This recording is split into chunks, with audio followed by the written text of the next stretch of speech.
समुद्र के पास मछुआरों का एक छोटा सा गांव था। गांव में बिमला नाम की एक बुढ़िया अपने इकलौते पोते के साथ रहती थी और मछली के पकोड़े बना बेचती। उसके पकोड़े पूरे गांव में फेमस थे। एक दिन समंदर में बहुत भारी तूफान आ गया। इस तूफान में पूरा गांव चपेट में आ गया। बूढ़ी बिमला का इकलौता पोता, उसके बुढ़ापे का इकलौता सहारा भी पानी में बह गया। सारा गांव बर्बाद हो गया, हमेशा के लिए उजड़ गया। बूढ़ी बिमला ने अपने पोते को बहुत खोजा, लेकिन उसे वो कहीं नहीं मिला। हताश होकर, निराश होकर वह शहर में जाकर एक वकील के यहाँ घर में झाड़ू बर्तन का काम करने लगी और बदले में उसकी पत्नी उसे 4 रोटी देती। जब वह 4 रोटी खाने बैठती तो एक भिखारी की रोज आवाज़ आ जाती और उससे 2 रोटी की मांग करती। बिमला मन मार कर उसको 2 रोटी दे देती। फिर एक दिन बिमला ने रसोई में मछली रखी देखी तो उसने मालकिन से पूछा, मालकिन ये मछली किस लिए रखी है? मालकिन ने बताया, पड़ोसन दे गई थी मछली के पकोड़े बनाने के लिए, पर मुझे मछली के पकोड़े बनाने नहीं आते। तो बिमला ने बोला, मालकिन मैं बना देती हूँ, मुझे आते हैं। बिमला ने मछली के पकोड़े बनाए, सब ने खाए, सबको बहुत अच्छा लगा, बहुत तारीफ़ की।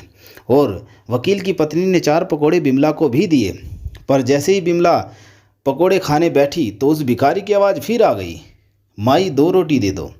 बिमला ने कहा, आज रोटी नहीं बनाई। तो भिखारी ने बोला, जो बनाया वही दे दो।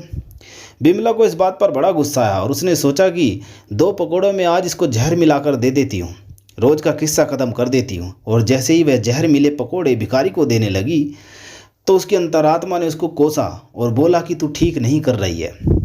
तो उसने जहर वाले पकोड़े कूड़ेदान में फेंक दिए और सही पकोड़े भिखारी को दे दिए।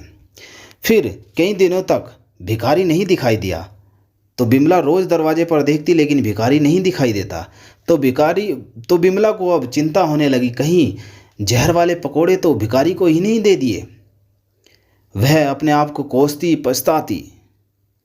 फिर 10 दिन बाद दूर से भिखारी आता दिखाई दिया, लेकिन उसके साथ में एक लंगड़ा लड़का और आता दिखाई दिया।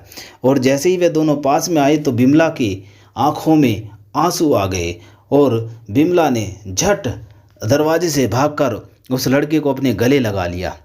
वह लड़का बिमला का खोया हुआ इकलौता पोता था। फिर उसके पोते ने बताया, इस भिखारी बाबा ने पिछले 2 साल से मेरी बड़ी सेवा की है। मैं अपंग हो गया था, बेहोश हो गया था, बुरा हाल था मेरा, और इसने मुझे आज देखो मेरे पैरों पर खड़ा किया, बहुत सेवा की है। ये कहीं से मांग कर रोटी लाता, जिसमें से एक खुद खाता और एक मुझे देता था। और जैसे ही कुछ दिन पहले पकोड़े लेकर आया, उन पकोड़ों को खाकर दादी मुझे तेरे हाथ का स्वाद याद आ गया। मैंने बाबा से बोला कि मुझे उस घर ले चलो जहाँ से तुम ये पकोड़े लेकर आए हो। ये बात सुनकर बिमला अपने सर को पकड़कर बैठ गई और सोचा, अगर ये जहर वाले पकोड़े मैं भिखारी को दे देती तो भिखारी के साथ साथ मेरा इकलौता पोता भी आज मर गया होता। तो दोस्तों, हमेशा अच्छा सोचना चाहिए और दूसरों को अच्छा देना चाहिए, क्योंकि जैसा हम दूसरों को देते हैं, इस प्रकृति को देते हैं, वैसा ही लौटकर हमारे पास आता है।